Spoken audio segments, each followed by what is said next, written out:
Hello and welcome. Today I want to talk about starting a business, being an entrepreneur. What is required to start a business to simply think like an entrepreneur, regardless of whether you're local, national, or international in terms of your mindset for your audience. So the basics of starting a business and being an entrepreneur.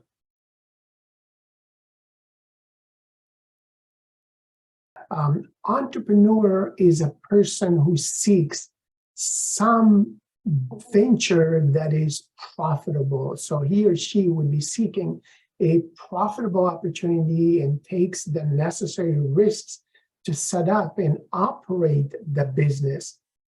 So entrepreneurship differs from many small business owners in their strong desire to make their business grow. Entrepreneurs differ from managers through their overriding responsibility to use the resources of the organization to accomplish their goals. And again, most entrepreneurs are not bound by the limited resources they have, but they try to create access to resources that other people have so that can be used to advance the business. Entrepreneurs are willing to take enormous amounts of risks that managers and average individuals who are not involved in business do not undertake. And sometimes they see an opportunity and they take it. I believe it was Warren Buffett that said that people told them to ignore the stock market, ignore the economy, and buy a business that you understand. So the key for success in entrepreneurship is to keep an open mind and try to understand every element of it in a 360-degree format so you can make decisions quickly, you can make the right decisions, and you can pursue opportunities and mitigate or deal with the threats as they happen in real time. Otherwise, somebody else will take advantage of the opportunity.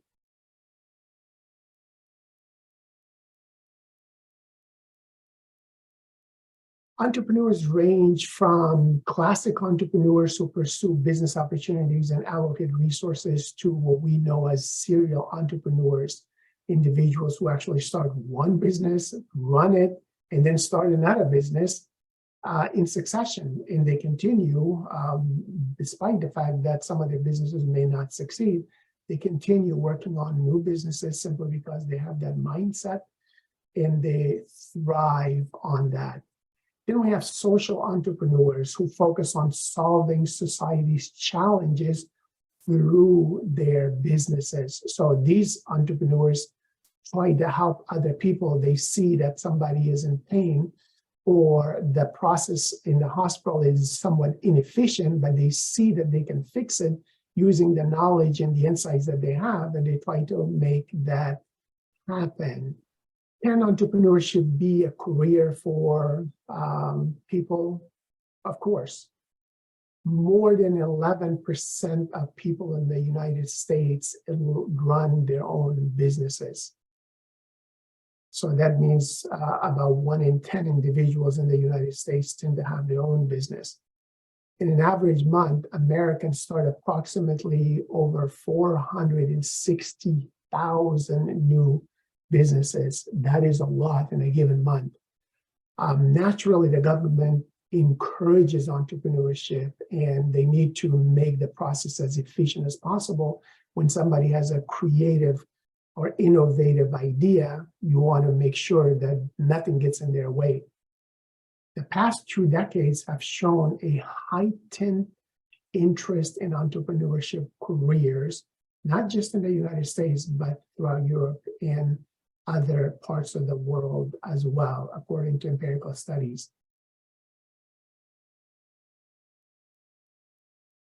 So people choose entrepreneurship for many different reasons. Your reason may not be exactly the same as my reason, but nonetheless, there could be a lot of reasons. However, some common factors or rationale for starting your own businesses being dissatisfied with the traditional 9-to-5 jobs, or being dissatisfied with the way some of the leaders and managers operate those businesses. And some people start a new business because their ideas tend to fulfill a need that must be satisfied right now.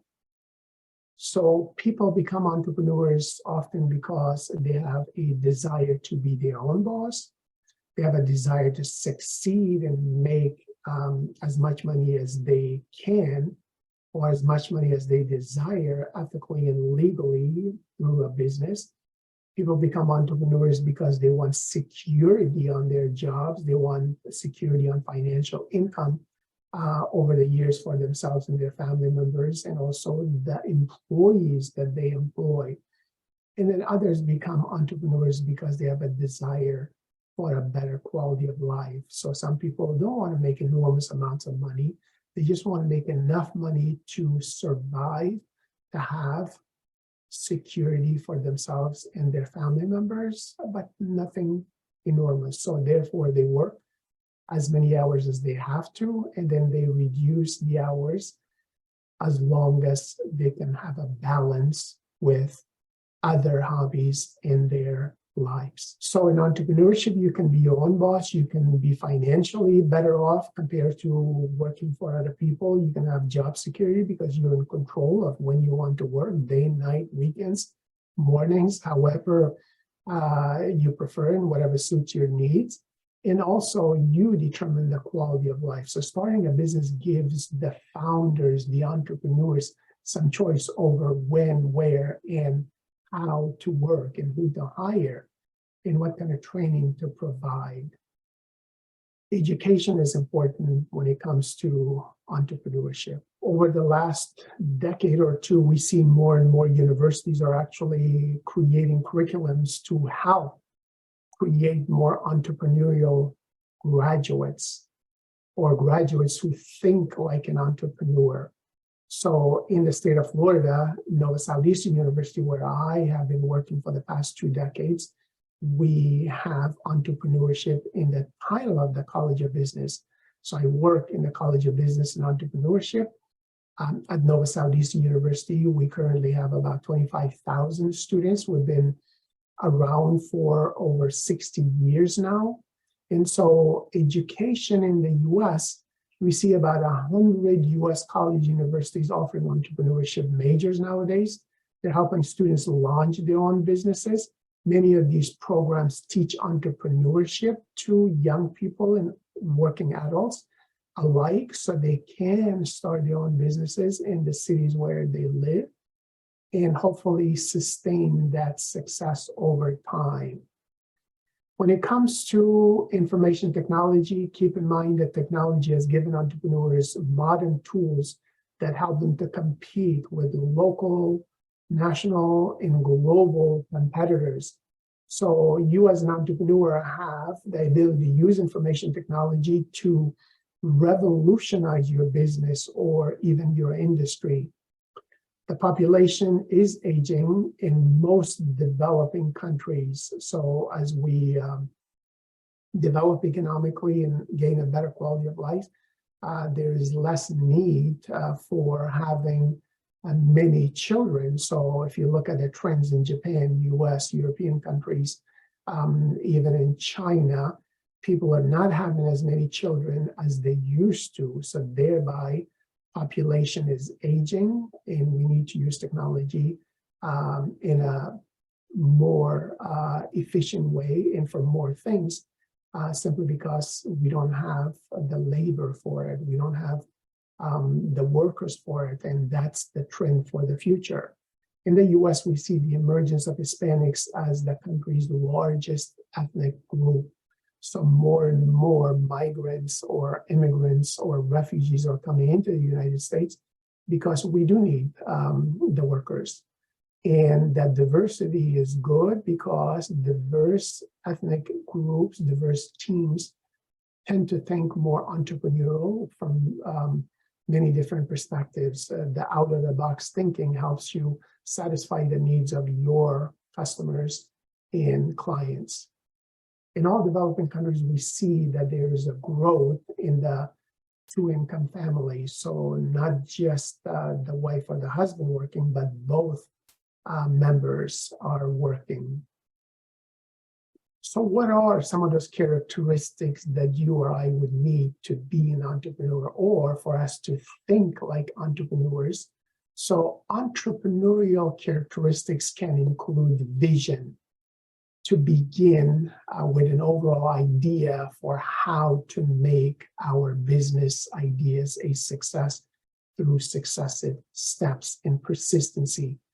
Entrepreneurial thinking or characteristic requires you to have high level of energy, a willingness that would drive you to work hard, to work regularly, to be persistent until you achieve your goal. And these entrepreneurs have a need to achieve. They tend to be self-confident usually once they initiate a business. They know that they can get it done. They are tolerant of failures.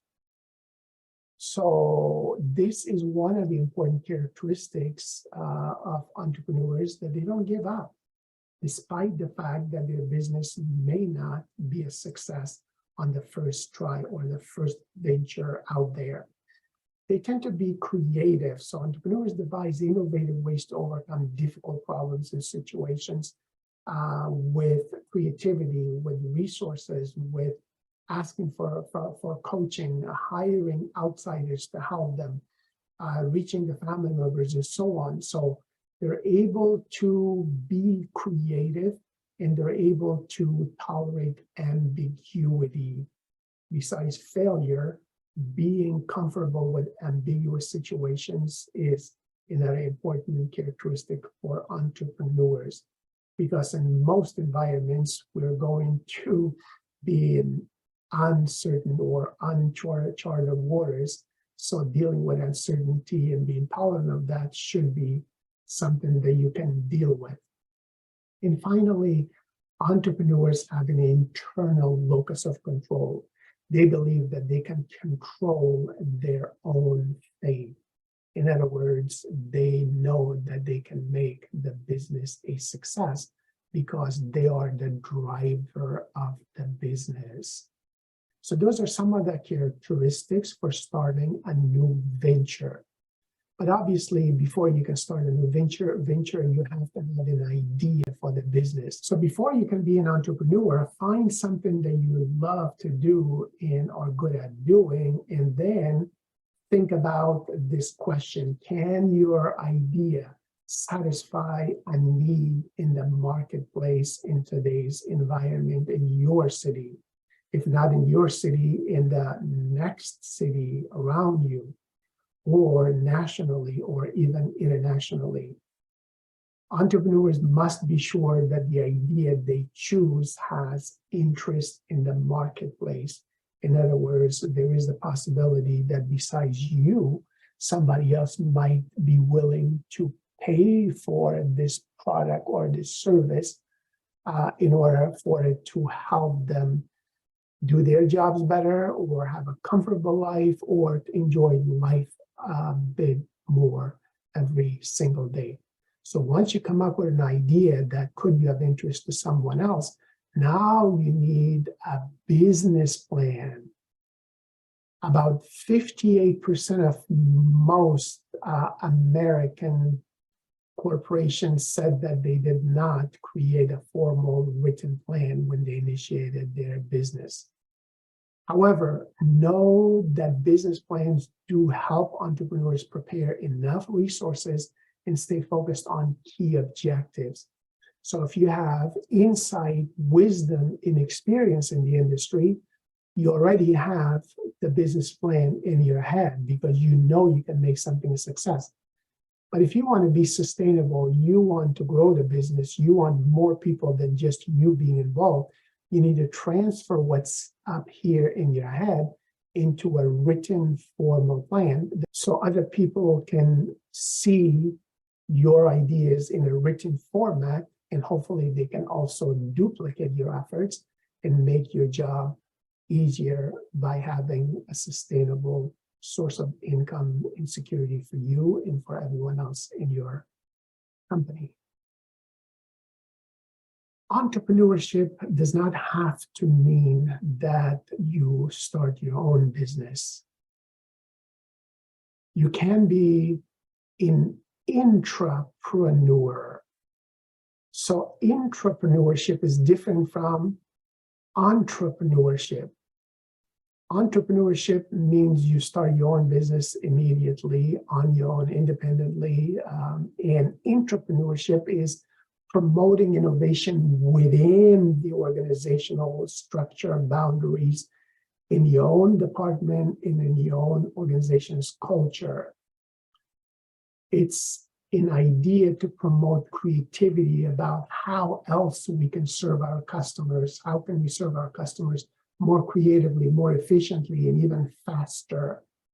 Companies promote entrepreneurship in a variety of different ways, something like skunk works or PACE programs that have been documented in textbooks and journal articles from major companies like IBM and 3M and others that have used various means of intrapreneurship in their corporations.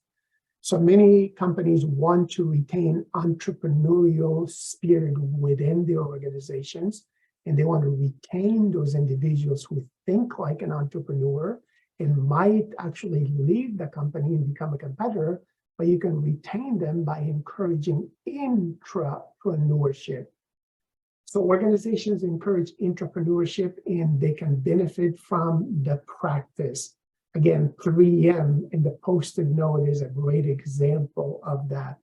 There has been a lot written on the 3M's Post-it note and creativity, and the fact that they encourage employees to be creative every single week.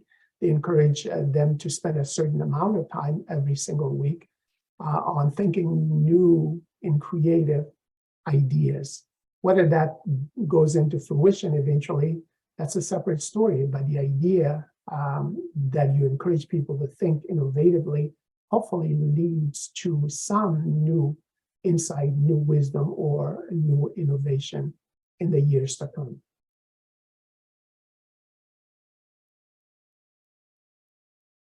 A business plan is a written document prepared by you, the entrepreneur, that describes all the relevant internal as well as external elements and strategies for starting the new venture. So the business plan is an integration of functional plans such as your marketing plan, your financing, your manufacturing, your sales, your operations management, your distributions, your human resources or hiring practices and development and succession, and so on. So a business plan describes all of these elements as clearly as possible. The business plan is a very valuable document for the entrepreneur, for potential investors, for even new employees who are being hired and who are trying to familiarize themselves with what your goal is, what your vision is, what your mission is, what your objective is, both short term as well as in the long term. The business plan helps determine the viability of your venture in a designated market or industry or even city. It provides guidance to the entrepreneur as well as to the team in keeping your plans organized, your activities organized. It also serves as an important tool in helping to obtain financing from capital ventures and those who want to invest in your company. And we need to have a measuring plan in place. Entrepreneurs should check the profit and loss statements, cash flow projections, and information on the inventory management, production, the quality, sales, collection of account receivables, and disbursements of previous month.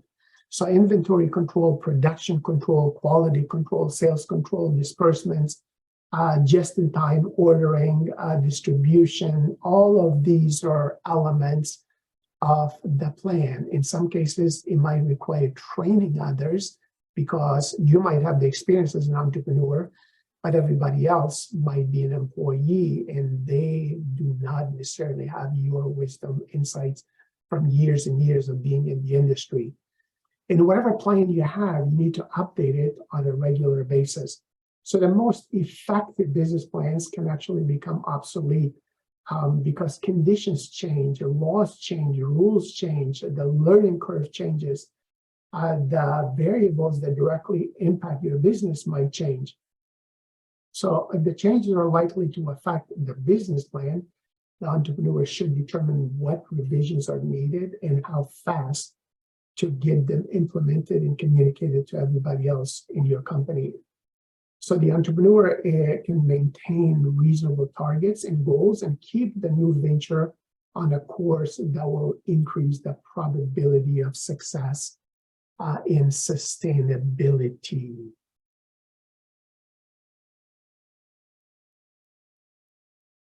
Why is it that some businesses actually fail? Have you ever thought about that? Businesses fail not necessarily because you're working too many hours, not necessarily because you're tired.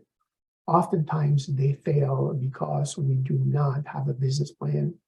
We do not have a way to measure that business plan because it's all in your head. And we don't have the ability to train everybody else that works with us.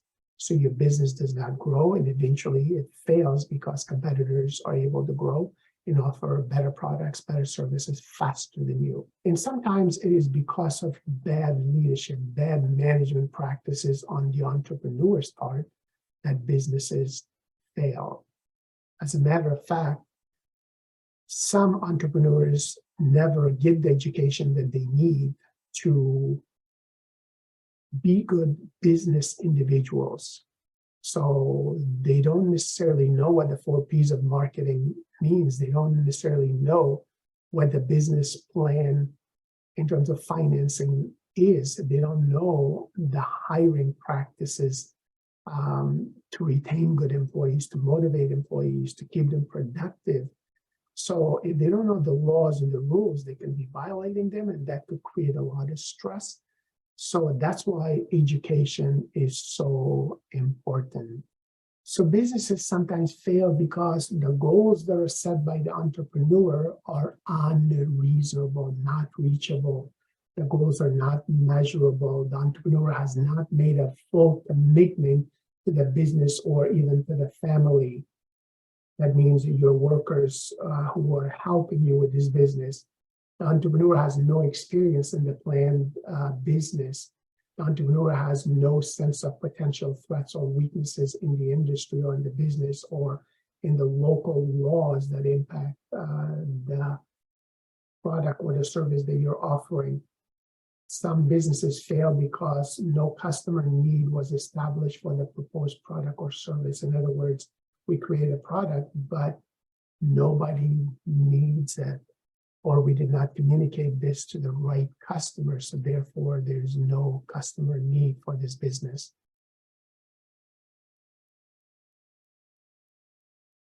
Another important element of business is to be socially responsible in everything you do, including the environment in the community that you serve. Let's look at the example of Ben & Jerry's ice cream, which many of us are familiar with. When I had a chance to meet Mr. Jerry Greenfield at Nova Southeastern University, when he was really kind to share his day with us and our students in the community in South Florida, he said that similar to religion and governments, a business has a huge impact on the community. The challenge for most firms is that businesses tend to only look out for themselves and their stockholders. Only look out for themselves and their stockholders. In other words, they're only focused on profits or the bottom line. Ben and Jerry observed that some businesses were acting in a very selfish manner as they operated only to make money. They came up with a new definition for business. They said that organized human energy plus money equals power. So businesses have a lot of power in the community and they need to use that properly. Using this formula of human energy being organized along with money equaling power, Ben and Jerry aim to continue expanding their business while using their business power to contribute towards social and environmental issues. So that's a lesson that all entrepreneurs can learn and benefit from to make sure they have a sustainable business. That Ben and Jerry believe that as you give, you receive. As you help others, others help you. As your business supports the community supports your business. As you help others, good things come to your business. At Ben & Jerry's, they have a two-part bottom line to measure every single year. Number one, how much money did we make? What is the bottom line profit for us as owners and stockholders or shareholders? Number two, how did we improve the quality of life in the community? So they said they measure both of these points every single year. That's why their employees take pride in their jobs, and the company has been successful in a sustainable manner. So their philosophy is very, very helpful for any other entrepreneur or individuals who are trying to become entrepreneurial and develop a team of people that take pride in the business and in serving the communities where they live. As always, aim to be an ethical entrepreneur and be an ethical researcher in the field of entrepreneurship. Good luck.